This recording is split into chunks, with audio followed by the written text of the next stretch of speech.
what we take for granted, the ability to stand and to walk smoothly, depends on your cerebellum and the patterns that your cerebellum has established.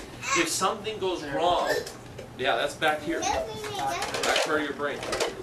If something goes wrong, I mean, when we make a decision that I'm going to move something, my cerebellum is, I mean, it is so much more useful than what we ever thought. And one of the things I'm realizing is there are then connections that go from here through your balance centers of your ear.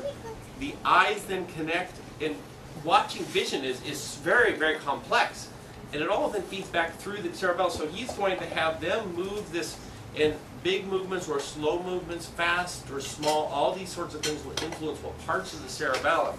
So he's figured out what part of her cerebellum and what sort of stimulation needs to be done to get her to walk.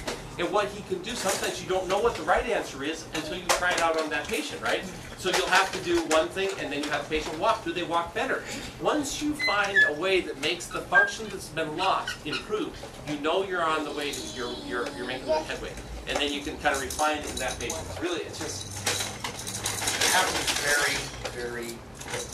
I look very, very carefully at what's happening with their eyes, with their head, the degree that their pupils are open or closed, and then their ability to track. And we find that if we do a certain motion and we get a different traction, we say this is going to have a good probability of working. Over time, Stacy conquers her biggest enemy, the pattern on the hall carpet. I think I got this hallway today. That pattern? I totally did it. And I'm excited. It's day 3 for Will. I've been happy since yesterday, the first time in a while, so it feels good to definitely have someone who knows what they're doing.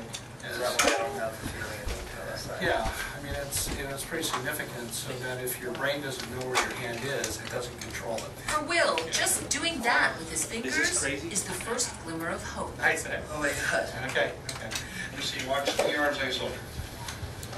And he's even able to swing his left arm. That's huge, Will. It's huge. It's a lot looser up there. Yeah, it's huge. It's huge. It's huge. Okay, show me off. Go.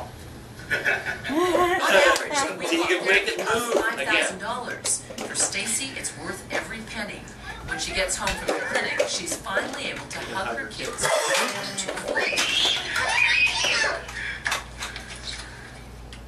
These are the glasses I used to wear 24 hours See a that? day.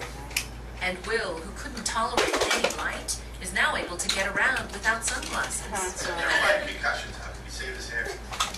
No longer on the sidelines, Will is slowly getting back in the game. It feels good to be back on the ice. I'm Juju Chang for Nightline in Marietta, Georgia.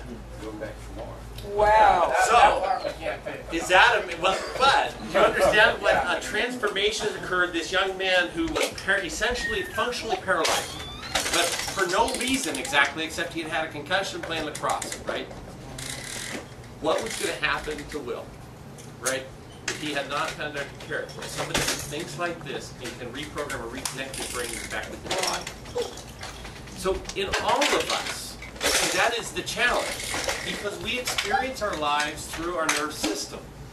And if we have a misalignment in our spine that is choking off this vital communication between any body part and our brain, and from the brain back to the body part, we will not work. So this story is continuing for me. I had a weekend, so I finished my 3-year course with Carrick Institute, but but because we had so many of our students who, in Portland, right? We had that great turnout, and then all of us decided to go. We've gone through the whole series. One of the top specialists in the field of autism and ADD, ADHD, those sorts of things. He's written a couple books that I've read. One is called Reconnecting Kids, and the other is called Disconnecting Kids. His name is Dr. Robert Melillo. So he is one of these guys. In fact, he was one of the earlier doctors. He lectures at the Carrick Institute. They ended up having him come back, and he's doing, this is the only series he's doing here in the States. This year he's doing it in Portland, so it started this weekend. All right. So I'll go through May doing that, and so this last weekend was a module on infants and how the brain actually forms and develops. So you think, okay, well, we know the baby's growing, we know all these things, the fingers and everything. Do you realize there really isn't much of a brain when they're born? Do you realize that?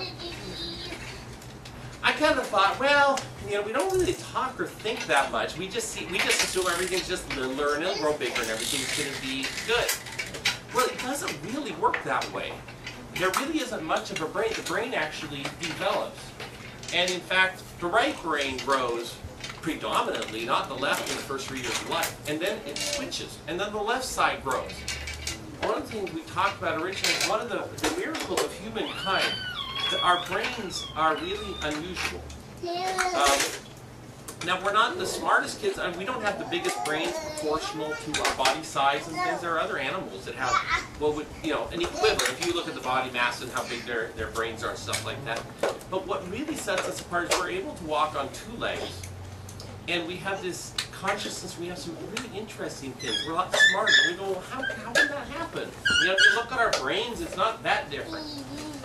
Well, but it is. Essentially, within our skull, we have 2 brains. If you really think about the beauty of mankind and the way God has created our brains is we have a left and a right. And we all know that women, for instance, use both sides of the brain, right? Now this this is that's kind of common knowledge, okay? But if that's the only extent of our appreciation of our brain, it's really unfortunate.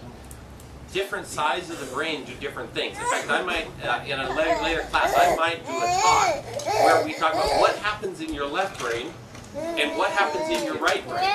They're not the same, and it's not just in men and women. Now, what that refers to is there are some of the channels that merge and send information from the left and right brain together. So that's the corpus callosum. That's just one of the many places of the interactions.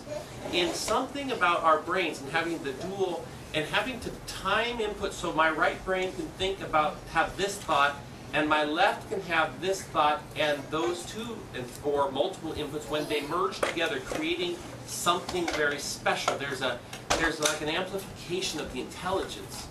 And our brain's capabilities are extraordinary, and that's one of the ways that it happens. So it's really fascinating. So one of the things, how does this brain form? Well, have you ever held a baby and when they thought they were going to fall, like they went back, their arms go out like that?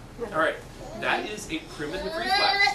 All babies have primitive reflexes. And what we were taught, if you think about typical neurology classes, well, like that startle reflex, well, that should go away within about 3 months of age, maybe 4 months of age. By that point in time, baby won't do that anymore. Well, why don't they do it anymore? What happens?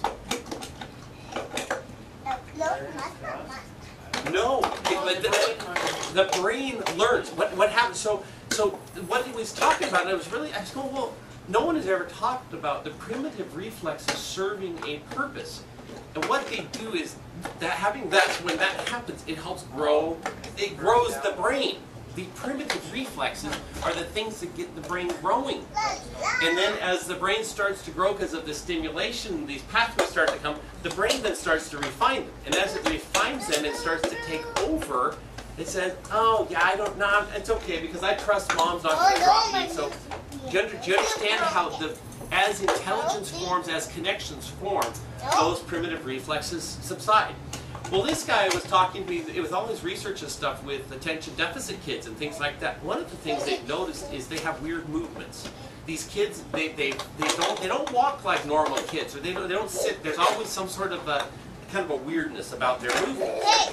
And what he's finding is some of these kids, and now his theory is that it's not just in kids, that also as adults. What if you never what if you still have a persisting primitive reflex that your brain never stops?